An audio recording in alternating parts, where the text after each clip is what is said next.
This morning, my heart for this series is to unlock the biblical truth around what it means to be on God's team. What does it mean to be on God's team? I don't even know if I can do this in time. I got, real quick, can I get five? I need 5 people. 1, 2, 3, 4. Adam, perfect. Okay. Let's see. You guys are all, this will work really well.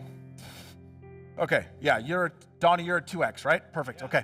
2X. Adam, you're a 2X. Perfect. Jake, 2X. Ben, 2X. Do you guys want to take, you might want to take, well, I probably do with your sweaters. You guys are, Chase, you're a medium? I'm kidding. We have a little joke. He's always looking to be the big guy. And now I need, these guys can't actually play basketball. Is there anybody in here that actually can play basketball? Really? I'm the pastor of this church and I love basketball and nobody in here can play basketball? Come here, Dana.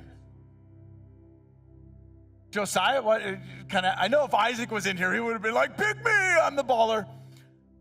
Okay, so here is, boom. I gave them red shirts on purpose. Oh boy. Do I have a few more minutes? I hope so. I'm just gonna take it anyways. If you gotta go for lunch, it's cool. Okay. I don't know if you guys can see that or not. Perfect. Yeah, it's got a game on. Basketball never stops. All right, so how many of you guys think that Dana has a shot against these 5? How many of you are going to cheer him on against these 5 guys? This is better than anything else on TV today. So you're welcome, live stream. You guys get a good basketball game. I don't know if my camera guy can follow this, but it's you 5 versus him. Okay? Are you guys ready? Dana, you're the object. You know what the object is. You can play ball. Now, I know I could take all 5. Can you take all 5? All right, let's go. Ready? Whistle, game on. Okay, so here we go. Okay. So, hold on. So here's the problem, is we have 1 versus 5.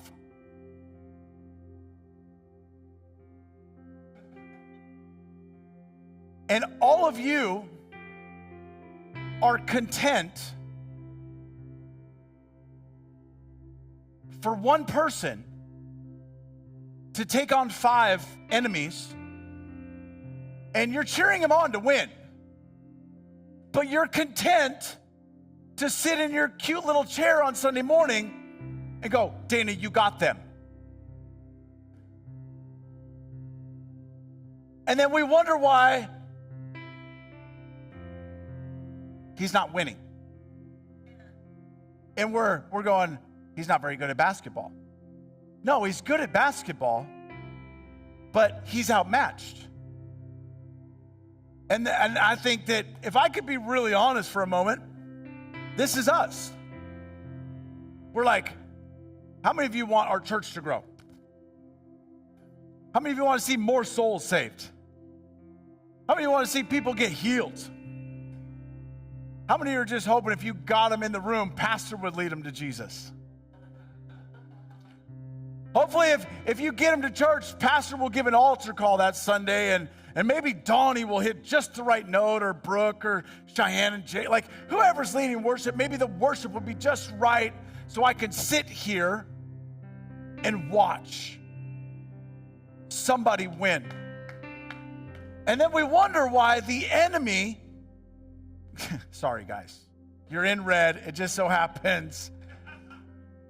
We wonder why the enemy has infiltrated our families, our marriages, why our kids aren't serving God anymore.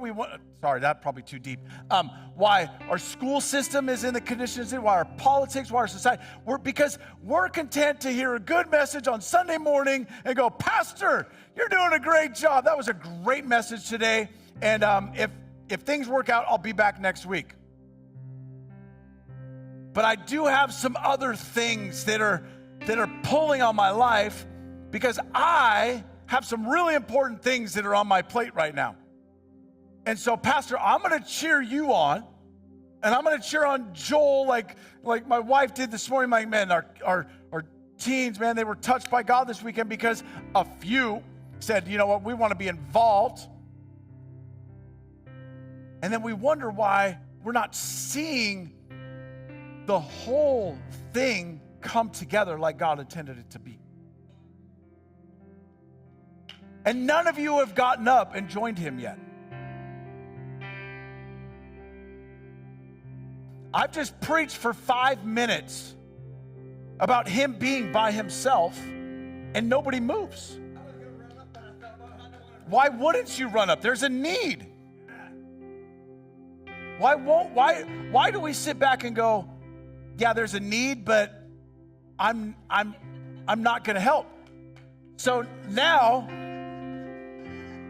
that's okay. But look, it's a fight. Thank you. Look. Oh.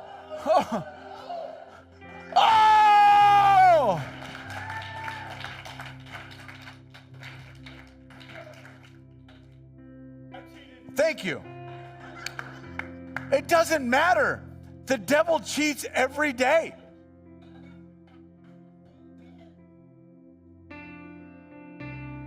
I'm going to wrap this up. I didn't even get through half of my message.